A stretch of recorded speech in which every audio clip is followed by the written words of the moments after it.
So before I talk about the Crystal House, let me talk about the legendary developer James B. Caine, who built the house in 1968. James B. Caine was one of Ocean City's legendary figures, and he's most responsible for the development of the northern part of Ocean City, Maryland. Also, he was way ahead of his time.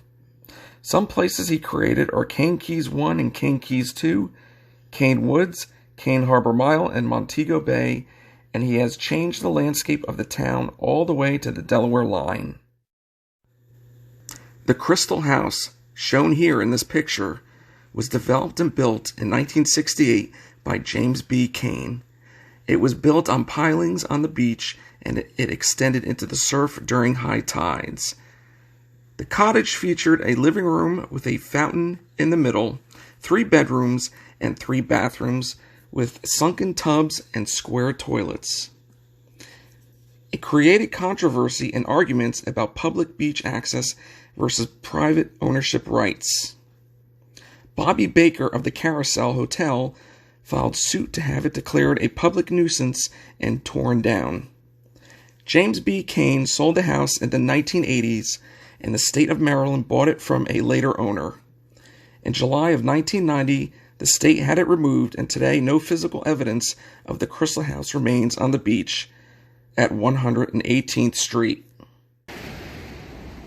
Alright guys, so I'm standing here on 118th Street, and there's the Carousel Hotel building right there.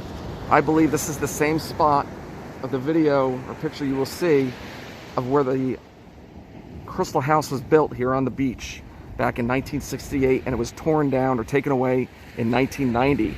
Because in the shot you can actually see the bottom of this hotel here, and you can see this building right here, the top of those, and some of the windows and the rooms right there. But I believe it was probably out a little further, because over the years I think the water line has come up more.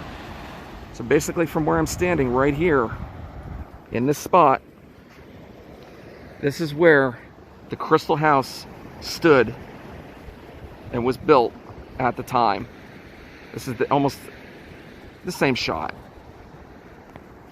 Alright guys, so you know how I can figure out this is the same place? Because basically, if you look up at a close-up shot of the picture, way in the background of the hotels, this right here, you can actually see the slant right here, and barely see the top of these. And underneath the building, you can actually see some of the windows or doors of this hotel right here. So this is the background shot of where the hotels where it used to be.